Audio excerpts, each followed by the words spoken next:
You know what's crazy? Most people think muscle is just about looking fit or lifting heavy weights or having abs. But scientifically, muscle is actually a living organ. And one of the biggest predictors of health, recovery, and even survival as we age is how much muscle we manage to keep on our body. That shocked me when I first learned it. Because for years I thought protein was mainly for bodybuilders. You don't think of it in terms of longevity. But once I started learning nutrition properly, I realized protein affects nearly everything.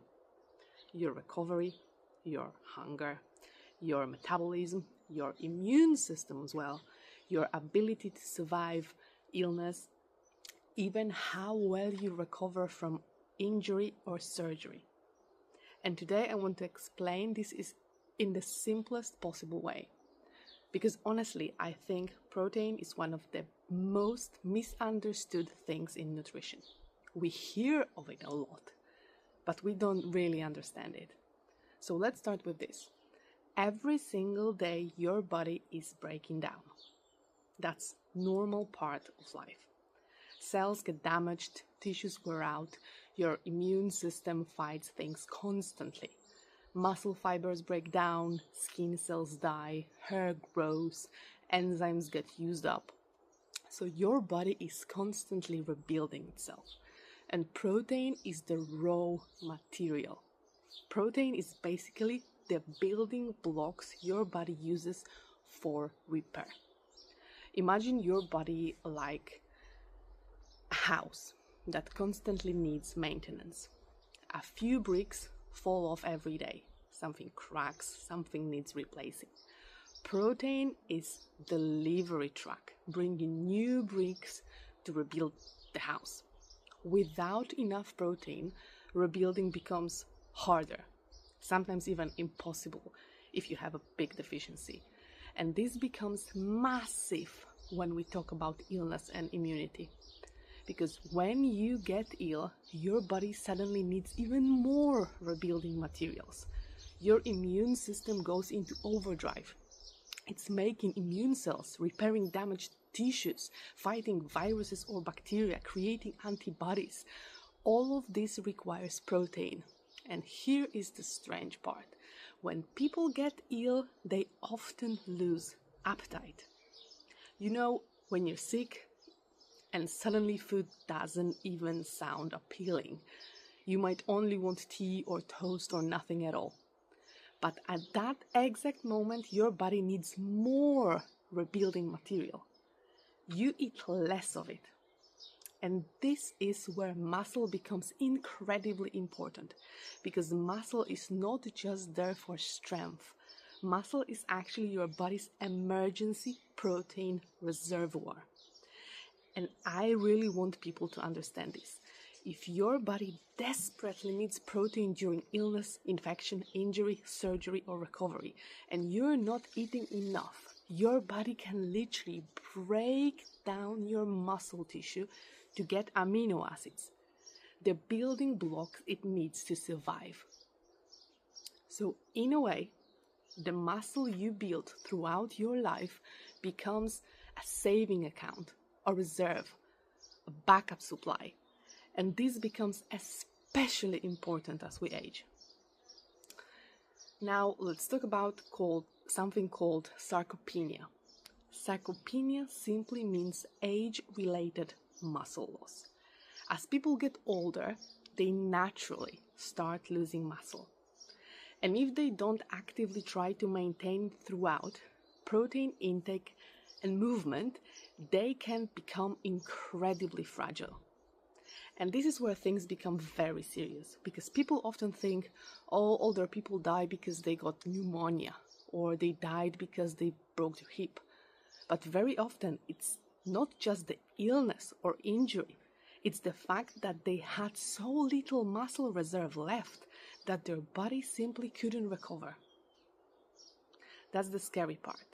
You can have two older people who are the same age.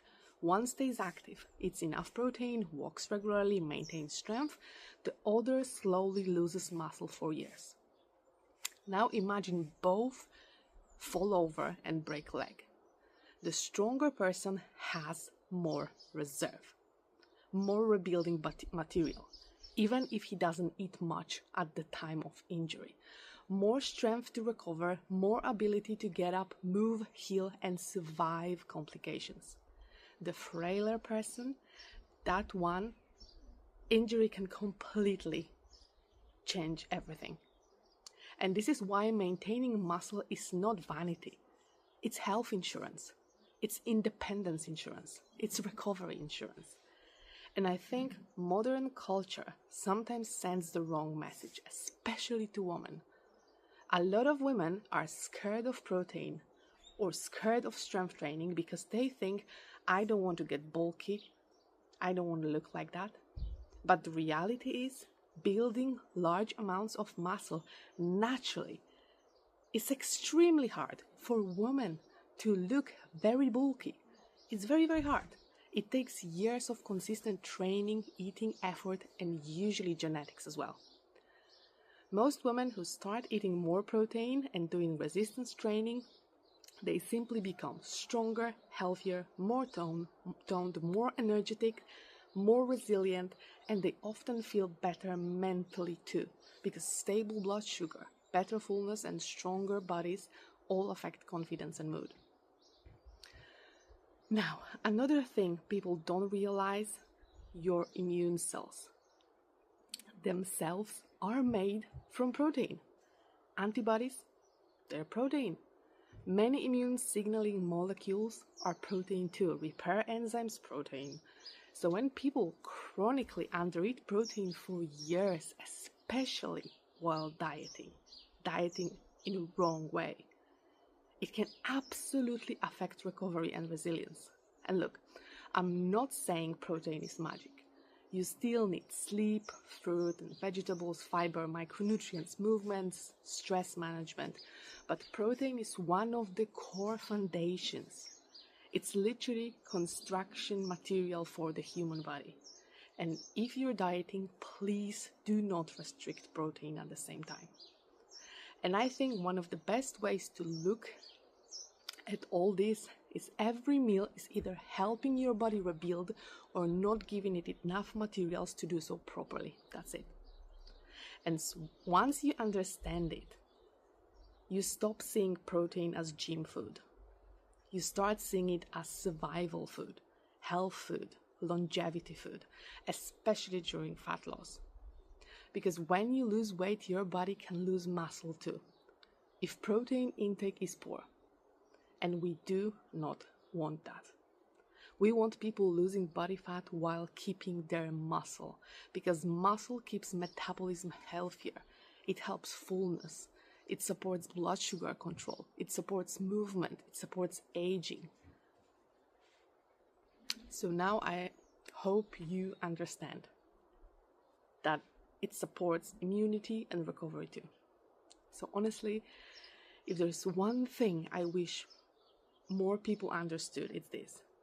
Building and maintaining muscle is not about vanity. It's about creating a stronger, more resilient version of yourself for the future. And protein is one of the key building materials that helps to make that happen. So if you've been underestimating protein, please stop thinking it's just for bodybuilders, because your body needs rebuilding every single day. And the better materials you give it, the better chance you have to stay strong for life.